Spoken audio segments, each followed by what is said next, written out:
Yeah, hey everyone, Brian with you from the Game Cabinet. We're doing a quick epilogue to our AI-only championship series. So I have to say I wasn't really planning on doing an epilogue, but there were some comments that kind of brought some rule ideas to the forefront of my brain that I kind of wanted to discuss now while they were still fresh on my mind. Also, I didn't really want to wait till our next AI-only championship series because I might forget some of these ideas, and I'm kind of looking to hear your guys' thoughts on them, see what's going to be the best way forward, number one, but then number two, also to kind of put these rules out there so that come the next AI only series, you guys, championship series at least, you guys can remind me, because there's a good chance that I might forget. So before we get started in that, I just want to thank everyone once again for the support.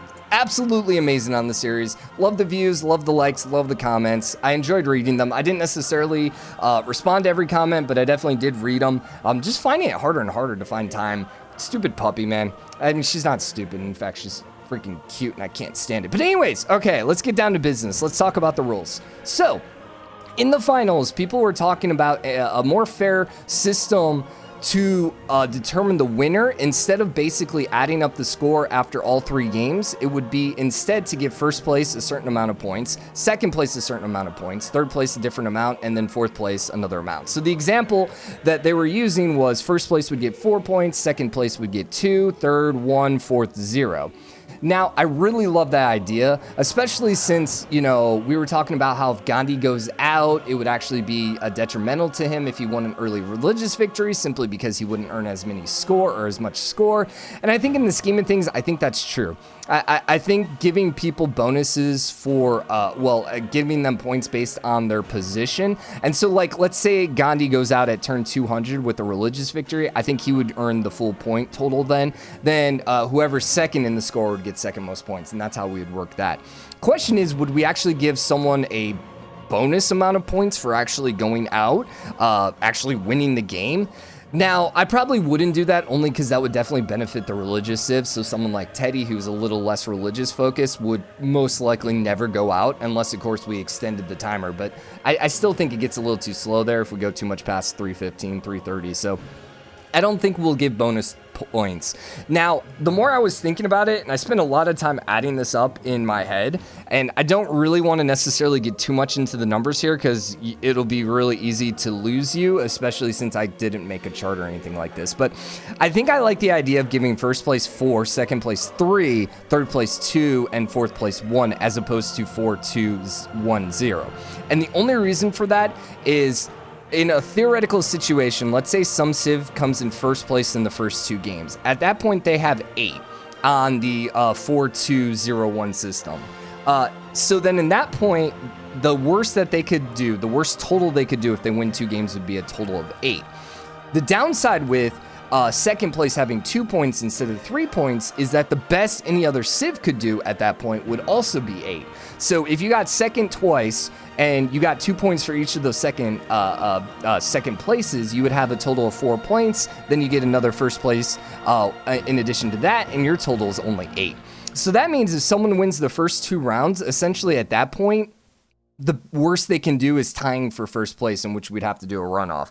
And I don't necessarily like that, simply because, all right, and so the other situation which I'm proposing here is the 4-3-2-1. So in which case, if you get first place twice, you'd be at 8, and then you get fourth place, you would get a total of 9 points, and the counter would be second, first, which would give you 3, 6, 10. So essentially, the guy that came in second, first would actually beat the guy that came in first, fourth. And you might be like, well, that's kind of not as fair because the guy who got first place twice ended up losing. And yeah, you may be right, but if you actually add up, or what would be the best way to describe that? Average out their positions, the guy who got first, fourth actually ends up at a lower position. So first, fourth would add up to a total of 6, 1, 1, and 4 would be a total of 6 divided by 3. It would give them an average position of 2, where second, first would actually be an average position of 1.75 or something along those lines, 1.66. Yeah, actually, I think it's 1.66. So theoretically, second, first is actually harder to obtain than first, fourth. And first, third would actually get you a win. So that's why I think I'm leaning towards 4-3-2-1 as opposed to 4-2-1-0. So would love to hear that from you guys. The other thing is, I was actually just thinking about this too.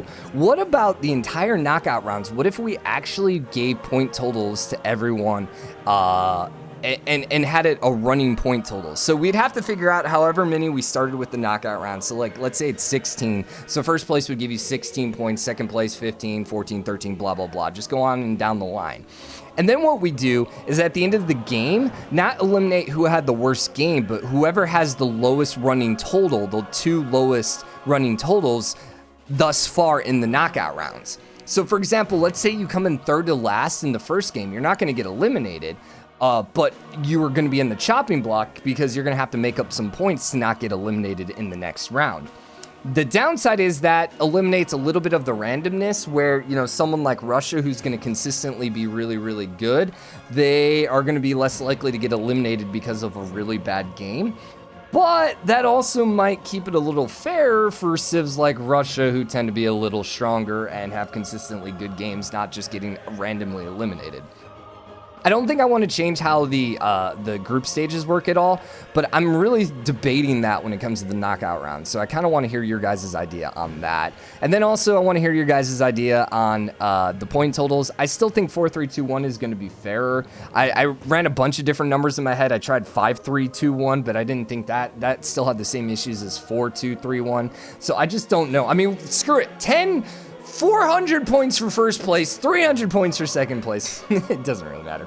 But yeah, I want to hear your guys' ideas. And like I said, I'm definitely leaning against giving bonus points for winning.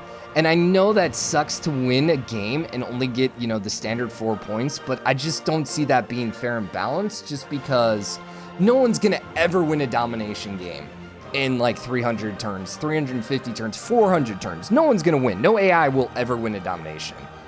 You know the other thing we could do, and I just literally thought popping in my head, we could actually lower, like, okay, this would be absolutely terrible idea because there's no way they'd ever make it up, but whoever was in the, you know, bottom places, all of a sudden they have to play in a lower difficulty level. So only first and second place get to play on deity, and then we go, you know, mortal on 3rd and 4th and so on and so forth. But that would just be terrible. That would be terrible in the knockout round. So anyways, those are my ideas. Thank you again, everyone, so much for the support. Hope you guys are staying safe. Hope you guys have a great day. We will be back with more Civ come Thursday because guess what? We got new expansion coming out. Well, new civs, but yeah, still exciting. So hope to see you guys then. Later, everyone.